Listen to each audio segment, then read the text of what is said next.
Hello everyone, welcome back to Cluster Milkshake. I am your host, along with support puppet Mr. Chicken. Yes, today we are going to talk about the narcissistic lens. Now, this is the filter that a narcissistic person will look at the world. Now, I have seen so many like borderline people say, I am not my diagnosis. Yeah. How do you see the world? Are you two different people? Are you, multiple personality disordered, where you can become this normal thing and you react, you see, you process from one point of view, and then your personality disorder takes over, and then you become this insecure, needy, whatever the fuck? No, bro. No. How we were conditioned in childhood created the fucking void. Talking about narcissistic people now, okay? So, the void is created. We had to get rid of, strip all of our feelings and stuff. Do you like that? It's like, fuck. And so everything that I see, everything that I look at, every time I interact with anyone, it is through that lens of how I was created, everything that was stripped from my full self. I am looking through that mask. So, when I am out in the world, I am always thinking. I do feel like a computer program. I do. I am thinking, okay, when this person speaks to me, what am I going to say back? Am I going to make a joke, be charming?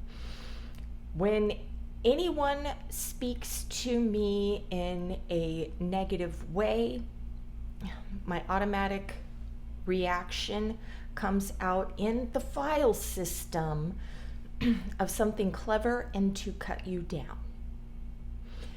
Sometimes I will have a split second and be like, is this worth it? Is this worth getting into an argument? Can I turn away? My body is going to react, send signals to my brain. I am going to attack. If I don't give a shit and I'm completely calm and indifferent, I can come up with a joke, let that shit go. Everything is about, what do I want to see reflected back at me? Do I want to throw a rock at this mirror because this person is being disrespectful? Now, if I was in a calmer state or whatever, I wouldn't give two shits about your projected anger at me. Our inner children wouldn't be fighting against each other. I don't give a fuck, Most of the time I don't. It's, when I am on high alert, yes, I'm going to be looking to make sure that I'm getting, I always feel like spotlight is on me. And it is true. Nobody gives a shit about everybody. Nobody cares. You're walking down the street, nobody gives a fuck. But yes, I always feel like spotlight is on me. It doesn't matter, if I do my hair, my makeup, if I'm going out somewhere to the grocery store. It doesn't matter. I feel like I'm always being watched. I'm always being critiqued all the time. And that's probably a projection thing too, because I am critiquing every single situation. I'm critiquing everybody's looks, mannerisms, body language. I'm like this FBI agent, just watching. If I'm not making a beeline into somewhere to get and go, I'm watching.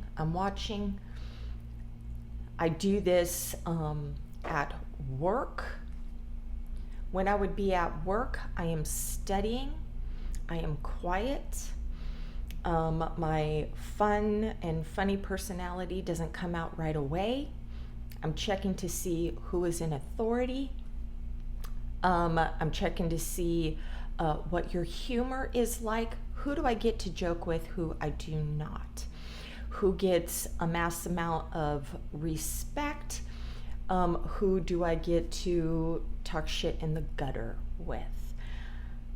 What are your likes? What are your dislikes? What is the music that you enjoy? What do you hate? What can I get in to talk to you about so you think that I'm a cool person to hang out with? I'm not talking, I am listening. And I am seeing all of this all the time. Even, with my kids or whatever, I'm checking out their body language and what's going on with them. So you guys who say, oh, I'm an empath, shut the fuck up. You're just hypervigilant because of childhood trauma. Well, so am I too. But I'm looking so I can get a good response from you. Now, sometimes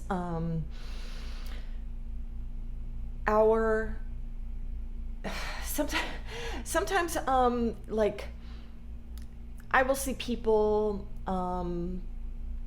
in a vulnerable state. I have been around people who I protected. I see them as weak but sweet. And I don't want anybody fucking with this person, especially when they get along with me. I mean, if you don't, I don't give a fuck about you or whatever. But, yes, I will do that. I see you as you being vulnerable. Nobody was there to protect me. I'll protect this person. That person likes me. Great. I'm not attaching to this person to be, best friends forever or anything like that, but it is, in passing, or if I have to work with you. I will see if you have children and I am dating you, I want to make sure that I get a good reflection from your kids. I am not looking to try to rip you away from your children so I only get your attention. I am watching, I am seeing that your kids are important to you. I know that if your kids like me, that's going to make you like me more too. So I am going to create a positive environment around that. I'm always thinking. I am always checking out them. I am seeing how they speak. If they want to open up, I give them a listening ear so I can be their confidant. Doesn't mean that I give this epic super fuck about any of this. No, but I know that I am creating a nice positive environment, and my partner is going to love the shit out of me in that moment. Okay? So,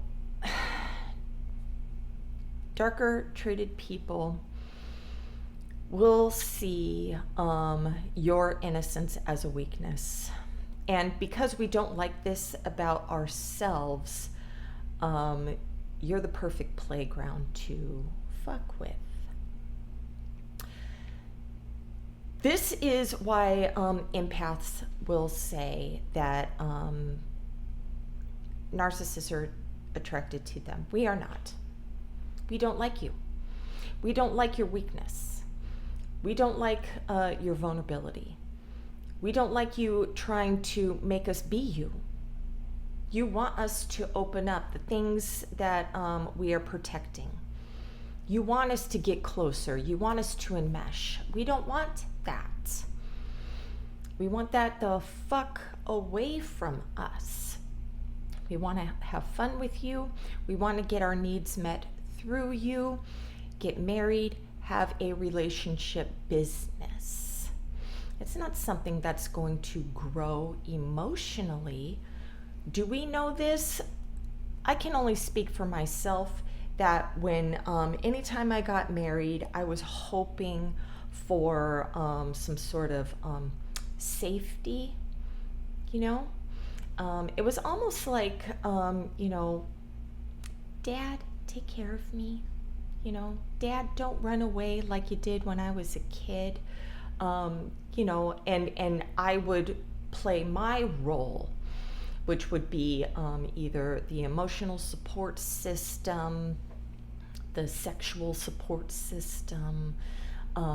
Yes, I'm your perfect partner. You know, I'm going to give you children and we're going to create this false reality, whatever. And, you know, even you say, narcissists don't have feelings. We have fucking feelings. It's just our feelings are fantasy land. And sometimes fantasy land doesn't last that long. And then the fucking fantasy dies.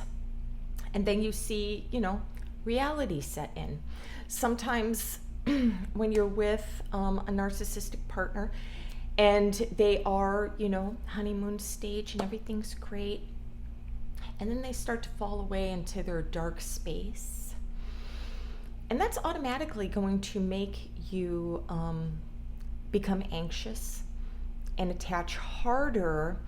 And that's just going to make a narcissistic person or even a dismissive avoidant, maybe fearful avoidance, to push you away.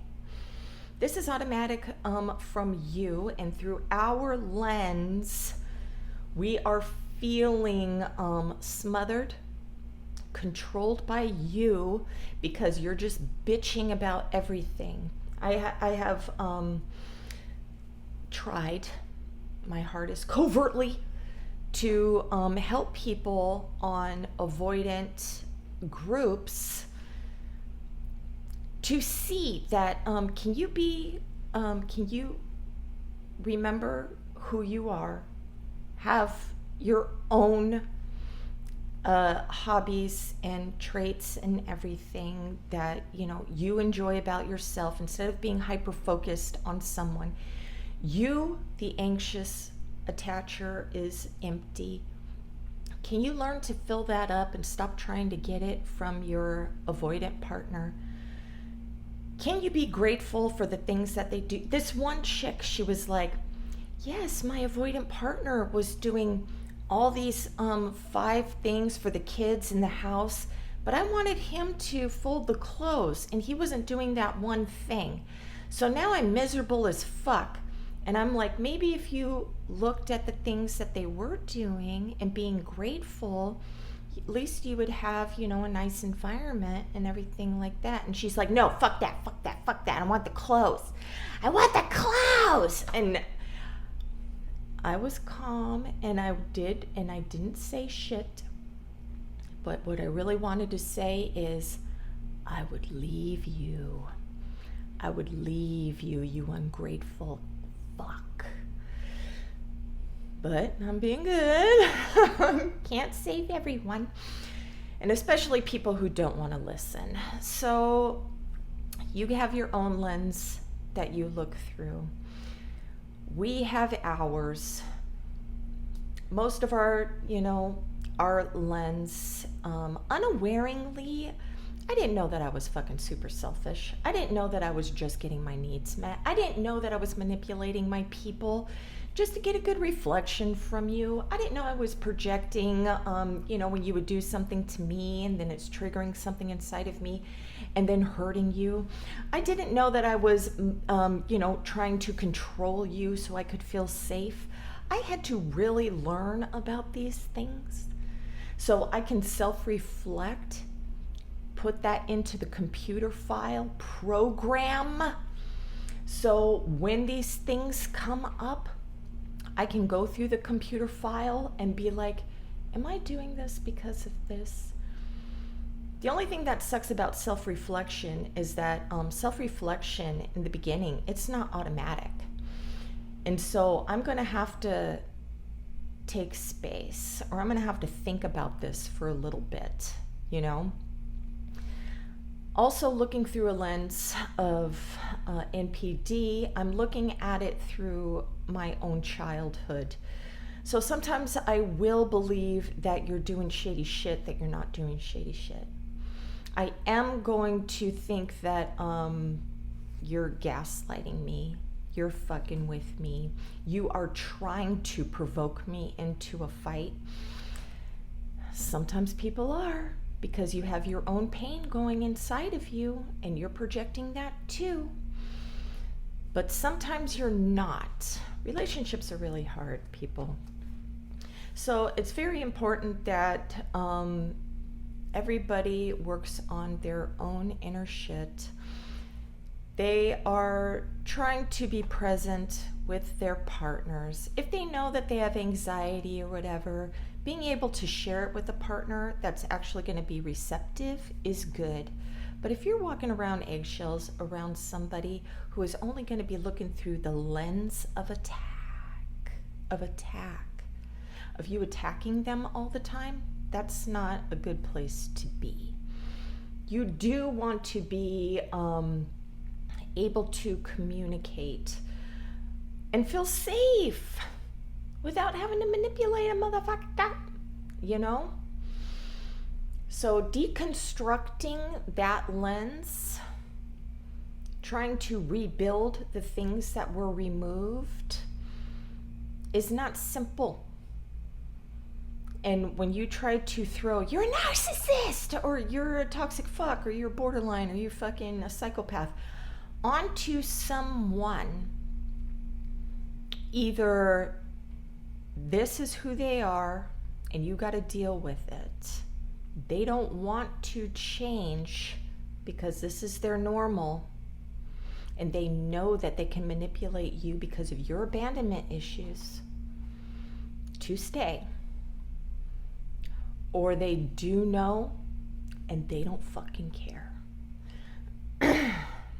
So stop worrying about what they're doing and start worrying about what you can do for yourself.